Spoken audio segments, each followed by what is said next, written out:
poised for this program this morning, where ahead of the organizers was something popped up. I had to attend to my branch office in Port Harcourt. Please, I hope I'm pardoned.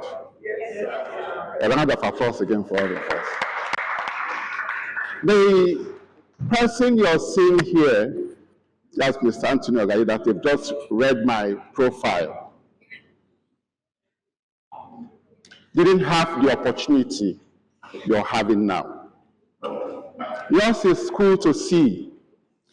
Ours, my generation, was after school to see. And we kind of bumped into shipping accidentally. I had finished from the university, and it was like, what next? Why I'm reading this is for you to have this background of you can make it and the opportunities you have at this stage, at this formative stage, before you start your analytics of issues and ideas. We hadn't such of what it meant to know about shipping. The best idea I had about shipping was after I had left school as a university graduate. My first thing was as a cargo, a tally clerk. You know what a tally clerk is? Despite the fact that I'm supposed to be an officer, the best I could get then was a clerical job. The tally clerks are those who work under the stevedores. Stevedores are those who discharge vessels. So they engage the tally clerks who will be counting the number of containers, the number of cars on board a vessel to make sure that they are in conformity with the cargo manifest. From there, I went to cargo superintending. If you were in my previous class of the other day, you see the various supply chains, the value chains in maritime sector. I seem to have gone through them. In the private sector, I spent about 7 years after school.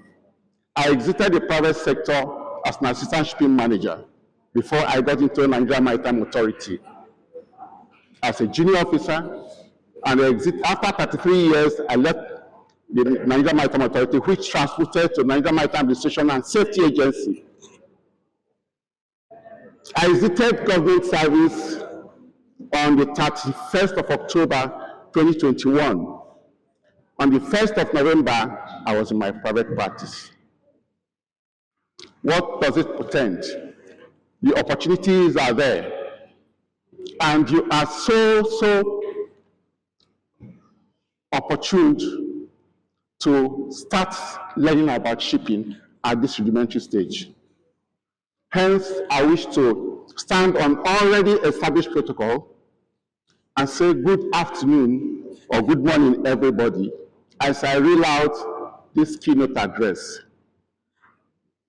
I'm most delighted to stand before you on this day and to lend my voice to the laudable initiative being engineered by the Ocean Ambassador Foundation to guide young minds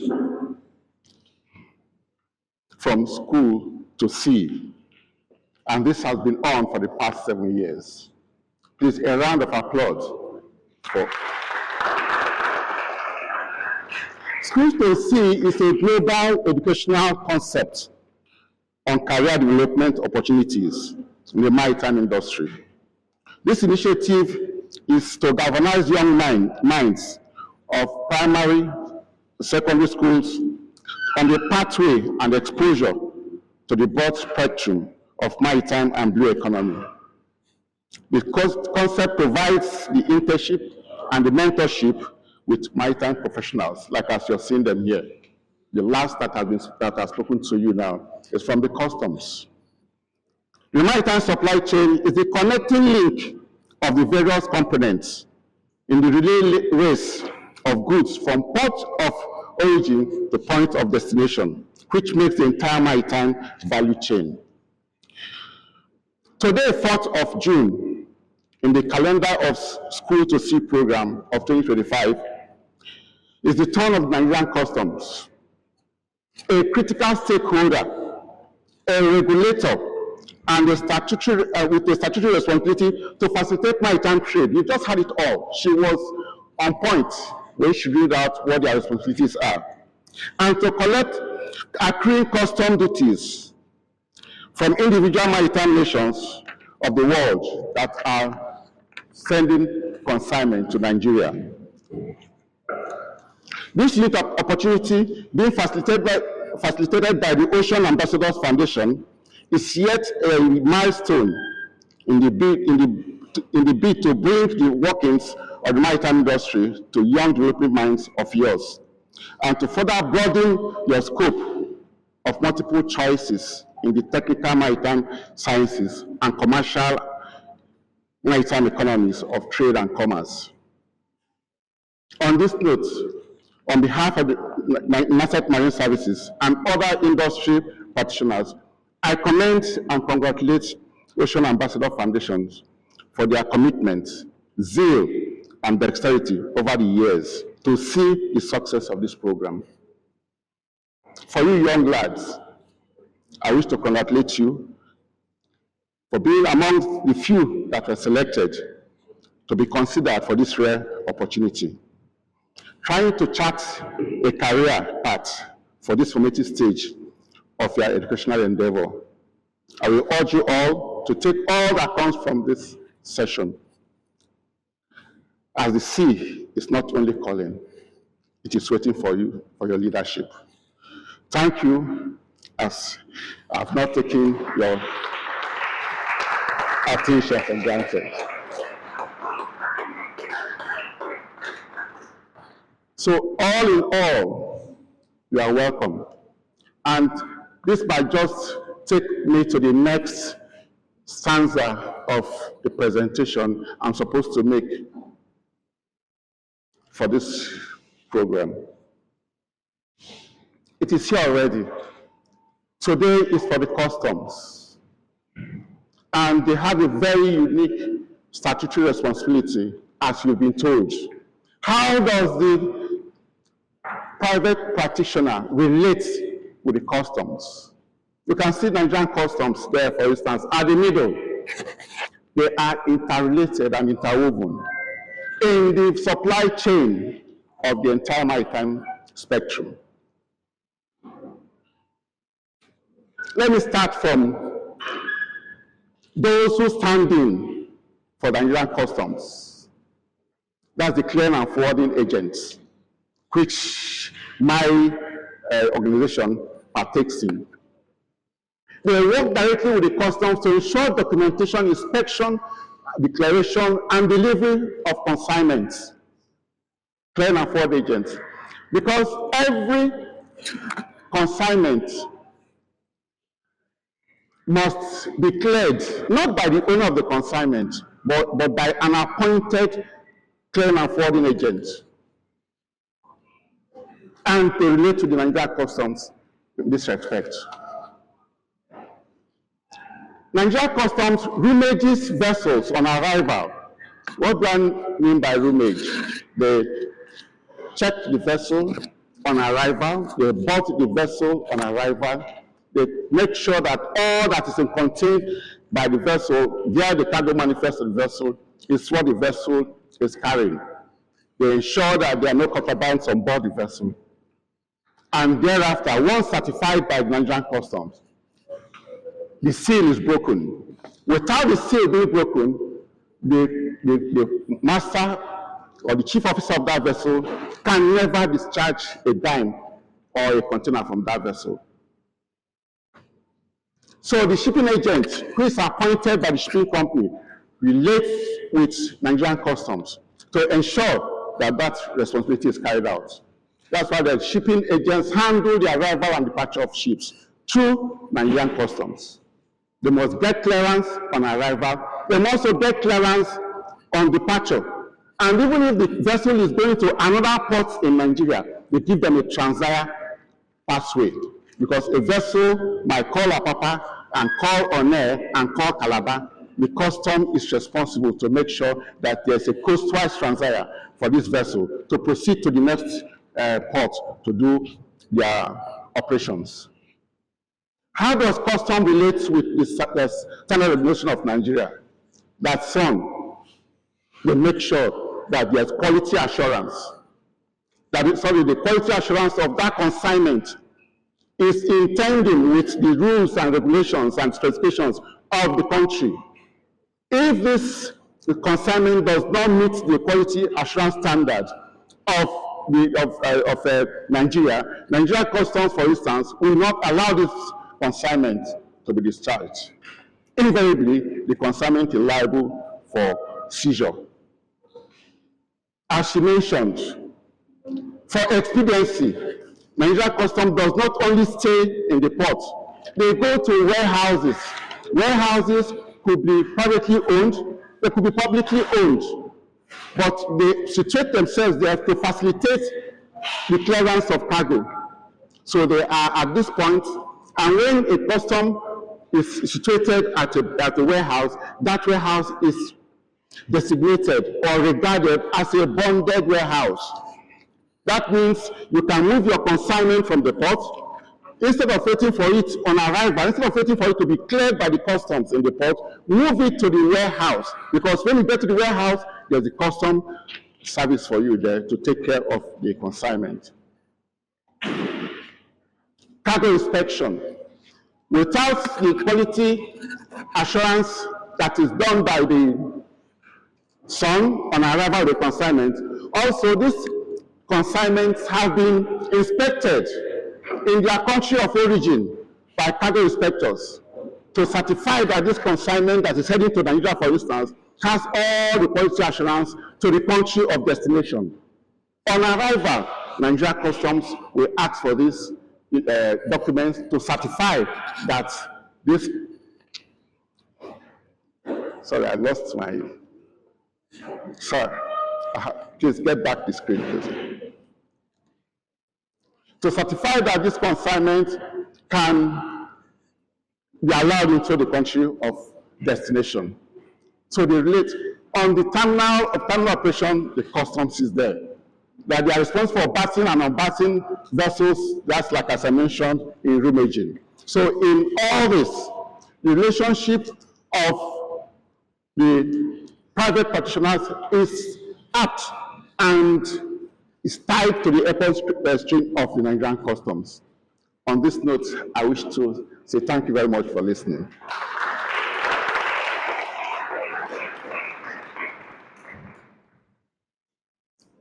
Thank you. Do we have any questions for questions? Okay. What are they?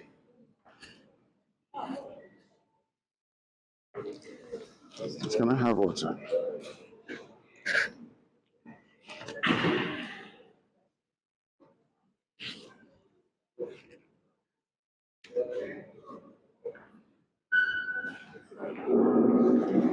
Sorry.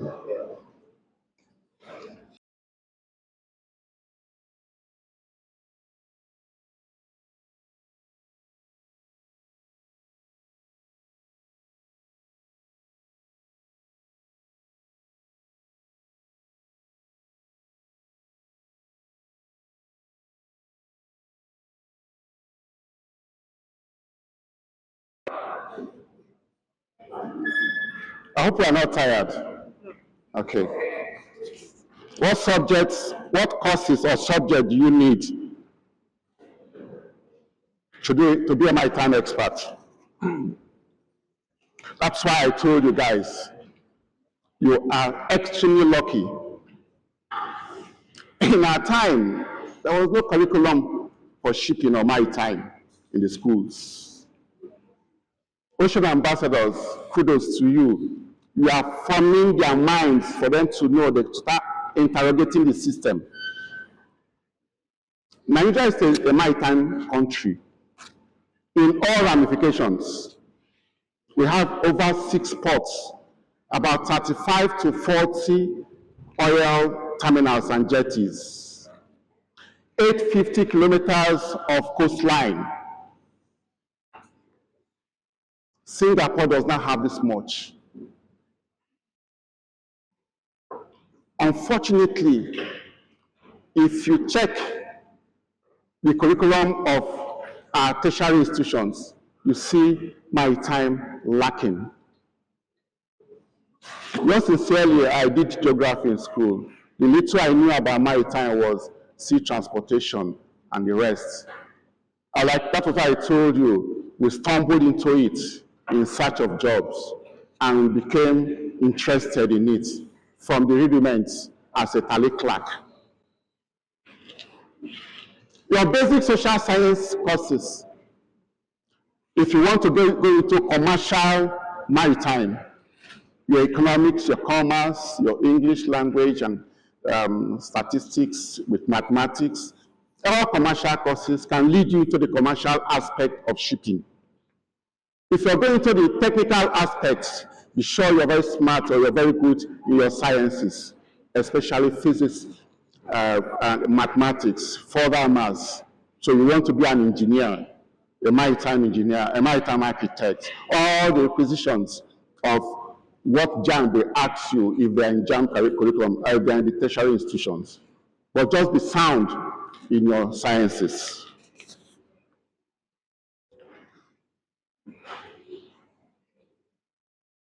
What is the definition of C&F custom? What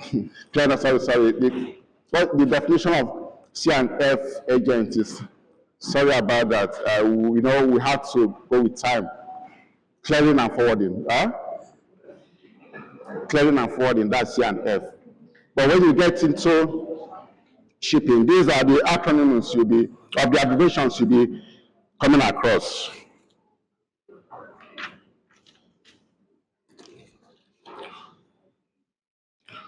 Who are the C&F agents? They are registered by the Nigerian Customs. That the clearing and forwarding agents are registered by the Nigerian Customs to carry out custom duties on behalf of the owner of the consignment.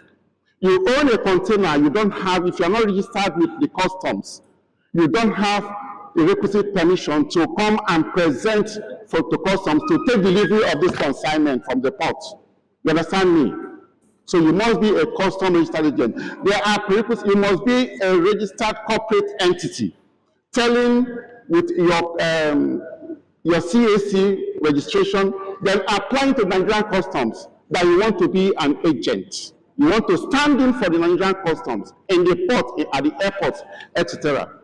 And you are granted a license to operate for 1 year, renewable after every other year. So you don't just dabble into it. They profile you and come and inspect your office before granting you the license to operate as clearing and forwarding agent. What is the appropriate department to be in the secondary school for a secondary school student? And I want to be a maritime, wherever you are, in the sciences, in the social sciences, even in the arts. The major issue is your commitment. Get your 5 credits at the level you are now. Write to JAMB. Then once you're done, if you're fortunate to get to a tertiary institution that offers maritime studies, good. But Maritime Academy Oron is, and some other private institutions are the ones now offering courses in maritime studies. But just be good and get your 5 papers. Gosh. Is there any medical related courses in the maritime industry? Definitely. Before a seafarer gets on board, seafarers are those who work on board vessels. They call them seafarers. Those the personnel, the captains, the chief officers, up to the cook. Before you get on board, you must go for a medical test.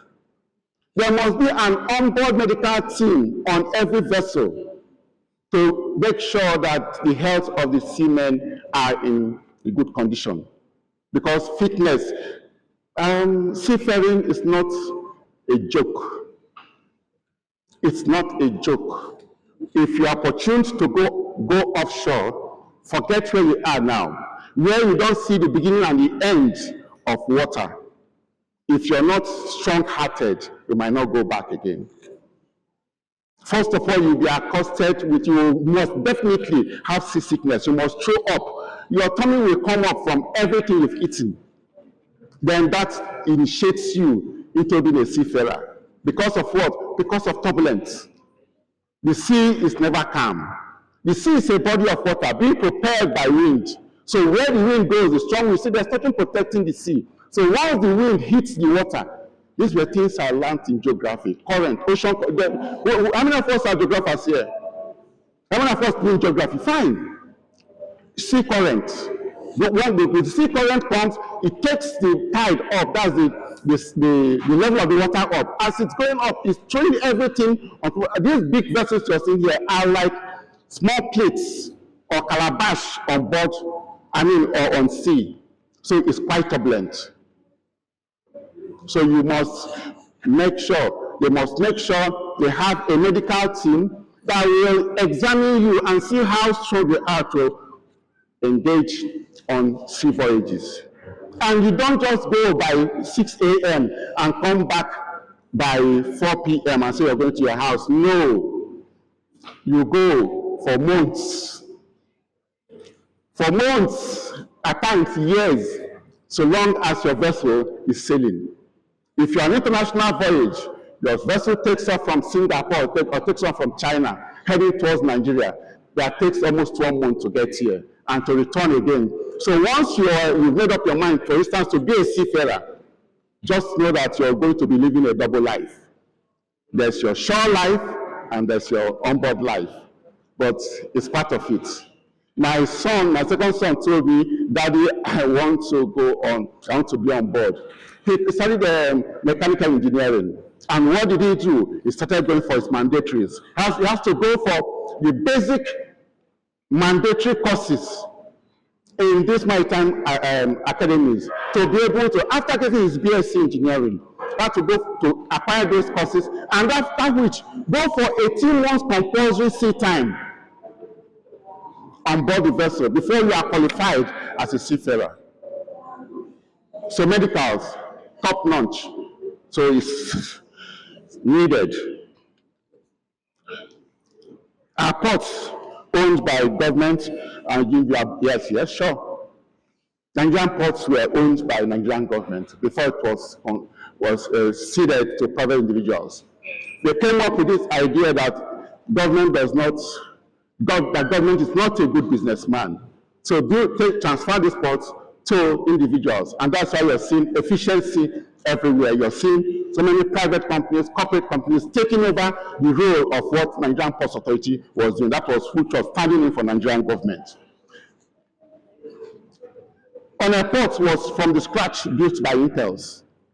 And that is why on a port stood out firmly as the most efficient port in Nigeria before concession. You know what port concession is? When you get to school, you ask your teacher. What is batting? Batting is putting the vessel alongside the key apron. A vessel arrives at the port, the vessel needs to be guided inward by a pilot. You don't come in with your vessel just like that. No, a pilot must guide you with a tugboat to take you to a safe bet. And what is a safe bet? A bat that does not have encumbrances.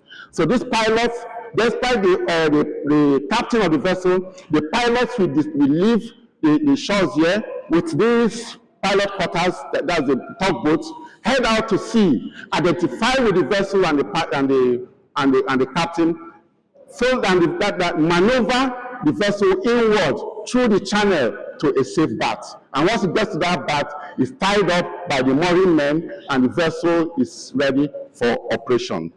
Thank you very much. Last question from one of our teachers. Thank you. Bring it up.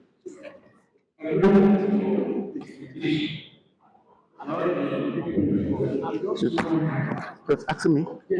Oh. looking at what the people in the question, and what you do, why do we still have academics in this country?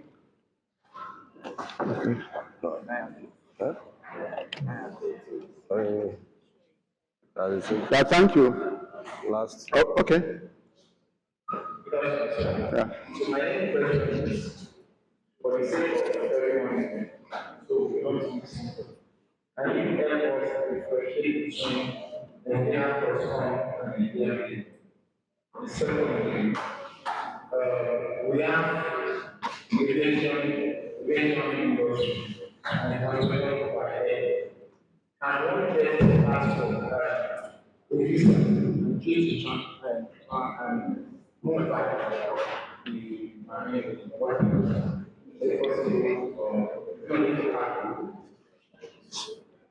Okay, if we talk about the counterfeit issues of it, off record, I'm telling you from experience, shipping is never clean.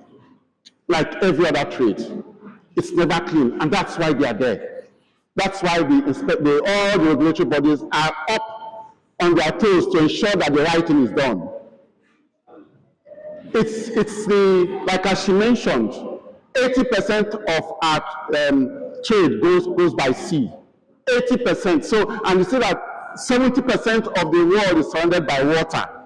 That means the landed part of the earth is highly vulnerable to the sea. So the seaports are areas where these SSCs are being checked. So without the regulators, without those in check to see that what is expected, that's why you can see an inspection agent is situated at the country of origin. He's the one that certifies and makes sure if he comes to the Nigerian customs to report, they see the documents that have certified that this cargo is not a counterfeit first, and it's not a contraband. There's contraband because countries, for various reasons, will want to ban a consignment or a goods, that commodity will not get into the country for obvious reasons, because we want to develop their local capacity. It is the customs that helps. It is the immigration and all other agencies in the port. We can ask, why do you have NDLA in the port? To avoid drugs. So a standard organization to avoid counterfeits. I think that solves, we can go on and on. Nigerian Navy is statutorily responsible for the defense, the territorial integrity of the country. Forget the challenges you are having now. You should not even be seeing the Nigerian Navy physical. They should be out there within our territorial waters to safeguard the Nigerian territory, the sovereignty of this country. In defense, that's why they find it difficult handling several issues. Theirs is to get the obstacle on the road off, clear them and move. They don't have time to discuss with you. Their vessels are there with all the powerful guns and ammunition to make sure that Nigeria is secured. But the customs is basically to take care of trade, to facilitate trade between us and other countries. Collect the revenue that comes from the tariff that has been established by the federal government through the Federal Ministry of Finance to make sure that all revenues are collected, to make sure that counterfeit products are not in, to make sure that contrabands don't come in, to make sure that inferior cargoes do not come in. And if they are not efficient and effective at the port, you will now see vessels being delayed. You see, and it will be counterproductive to the initiative of the federal government. So their roles are quite distinct and clear. One is a civil organization, the other one is a military, outright. Am I clear? Thank you. All right.